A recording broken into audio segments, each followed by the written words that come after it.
What is up, YouTube? I am Nick, and I am back with the Vaping Roundtable. Tonight, I have the HexOhm V3.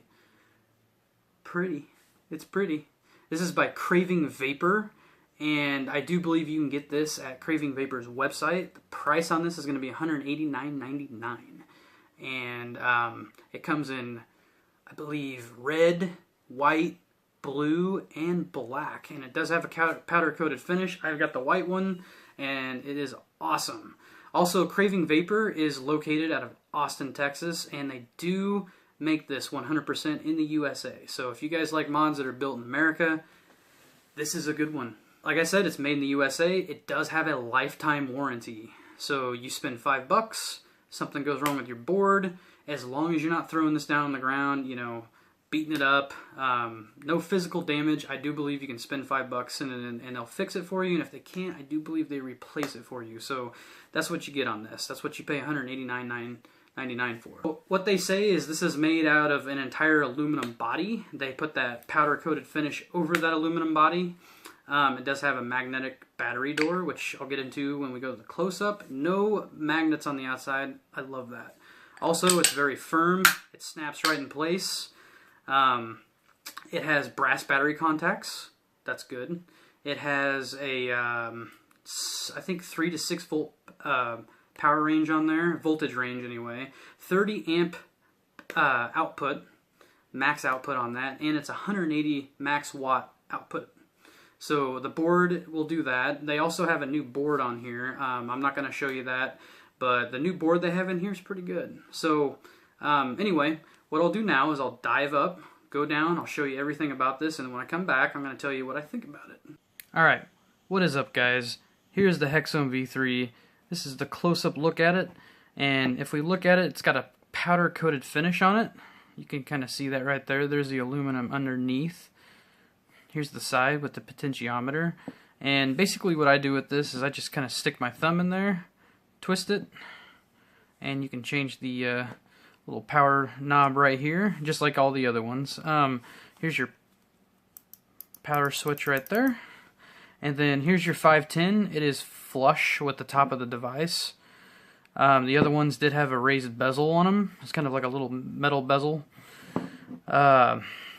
So your dimensions are going to be 103 millimeters by 51 millimeters this way, and then 27 thick. So it's a little bit taller than the V2.1, and it's a little bit wider this way.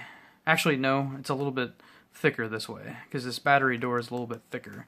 Okay, so here's your battery door, and awesome, like I said before, there's no magnets on the outside.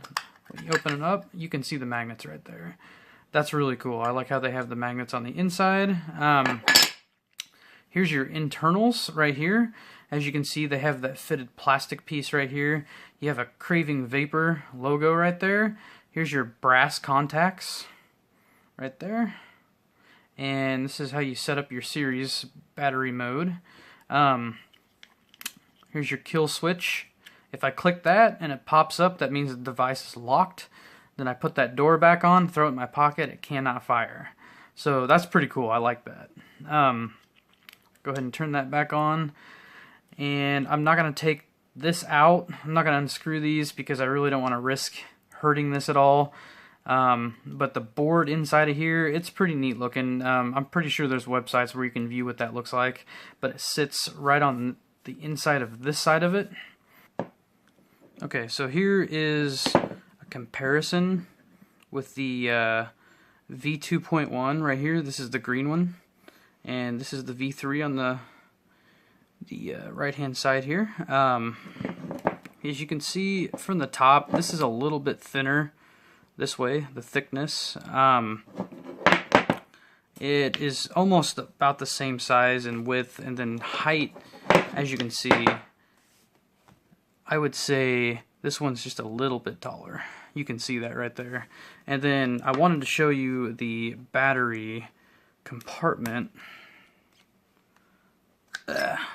on the V2.1 compared to the V3 is V2.1 has the internal showing, and this one doesn't. So there's kind of a little comparison look between the two of them. Here's that raised 510 right here, as opposed to the flat one. And your potentiometer on the older versions is on the other side, rather than being on the same side as the switch. And yeah, that's really all I've got for you guys on the up close. That's about it. So we'll take it back up.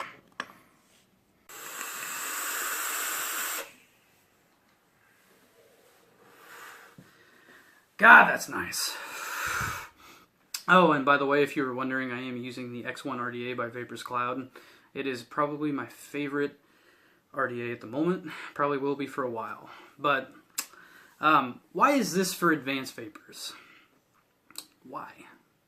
Well, the number one reason I say that is because if you have a series box, so basically a series box, which most of us know by now, but for anyone who doesn't know what a series box is, that means your batteries are going into the back of this at a series, in a series formation. So you have your positive up here, and you have your negative on top on this one. So what that does is it drains the batteries at the same time, so that's a lot of power it's pushing to that board.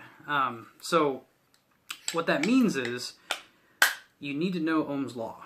And this this device has a 0.1 resistance cutoff, so you can fire down to a 0.1 on it, and I think that's pretty cool. I think that's a good improvement on what the other two were. They still recommend a 0.2 on this. I vape around a 0.2, so that's fine for me. But if you're going to be wanting this device and you've never vaped a series box, I would really just do as much research as you can before you buy something like this. I believe fully in safety and all that stuff. So if you're an advanced vapor, this is definitely something you're going to want to buy. It's made in the USA. Good job on them. You're getting what you pay for. Pros and cons with something like this. Okay, so like in the up close, like I showed you, everything pretty much I did in the up close is a pro about this device. So you have an aluminum case. The powder coated finish on this is awesome. I love it. That's a pro for me. The new size, I don't really care about the new size. I think they did that to compensate for the board they put in there. A big pro for me right now, as this sits, is the potentiometer right here is on the same size as your button. And you got a nice clicky button on there. That's one thing I love about this. Also, when you open the battery door, there's that kill switch. That's really good. A lot of people are going to like that. I don't personally use that a lot, so it doesn't really matter, but that's a good pro. The 510's flush with the top of the device. There's no magnets on the outside of this battery door. God, that's good. I'm so glad that they didn't put magnets on the outside of this battery door, because that was one of my biggest gripes with the last version of the HexOhm.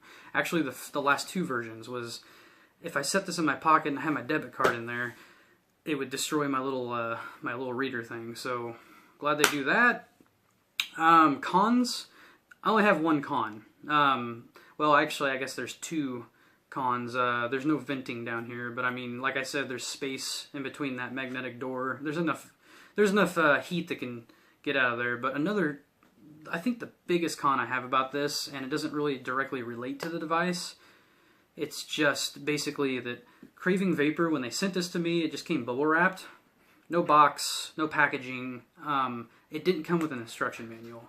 And to me, that is one of the biggest things about this that really irked me, was you're going to have beginner vapors buying these things, and there's no way they're going to know what to do with it. So, I mean, you can always go on a website and read, but you're going to have those people who go purchase this, and they're like, well, I think I can just wing this because everybody else has got one. I haven't really talked to anybody about this. I just know it's popular. Please include an instruction manual, because, man, safety with this thing, especially with the FDA cracking down, big tobacco fighting this, I really think just a simple instruction manual would have been nice. Also, if you had, in that instruction manual, leave a link to where someone can learn Ohm's law. That's a good idea. I mean, But really, that's it. That's the only gripe I have about this. Everything else is freaking flawless. It's a really good device. I love it.